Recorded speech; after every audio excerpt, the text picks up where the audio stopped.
Hello and welcome to this edition of Daily Actives brought to you by Bootleg Macro. I am Dustin and we are looking at Rivian. Rivian has been one of the hottest stocks in the entire market for the past week or so. And when you look at the price here, you see the red lettering with white background. That means that it's three standard deviations above its 23-day average. Now the price is still above its 5-day average and its 23-day moving average. But the one thing that I do notice here is that the volume has definitely come back into more of a standard distribution range. So you see the volume has green lettering or green background with black lettering. That means it's within the standard distribution or the standard range of what you'd expect. When it's with red lettering and a white background, that is three standard deviations above, which we saw for 1, 2, 3, 4, 5 days, boys and girls, which is an incredible feat. We did get that price start to rise back on the 29th of June. Would have been a great signal to take if you were paying attention. We're going to go ahead and look though. We see that suddenly on this one day we are down 2.59%, which is a far cry and a big change. The one thing I want you to pay attention to is these candles. You notice how we're not getting a big move during the day. We're really getting a lot of kind of like supply and demand are balancing out with each other on the daily action here on these individual candles. That is something to look at. We'll follow up with that in the volatility.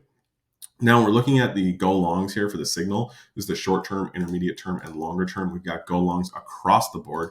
In the short term, intermediate term, and long term, when it comes to rolling trend, we do have bullishness. Now we're looking at the overall sentiment. One of the things I want to highlight here is that on the 2-day, the 5-day, and the 10-day, we are currently above 60%. In some of these, we're above 65% on the 5-day and 65% on the 2-day. Those are incredibly high ranges. Generally, this thing will top out around 60% and it can bottom around 40%.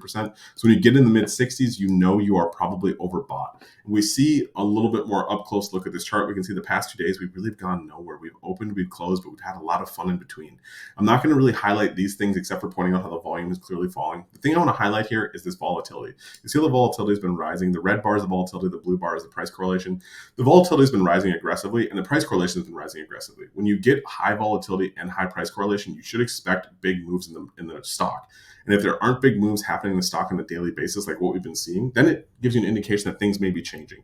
But tell me what you think in the comments below. Are you long? Are you short? Do you like it? Do you love it? Is this even a good review? And before you go, subscribe to the New Highs newsletter. It comes out Sundays just for you. I'll talk to you soon.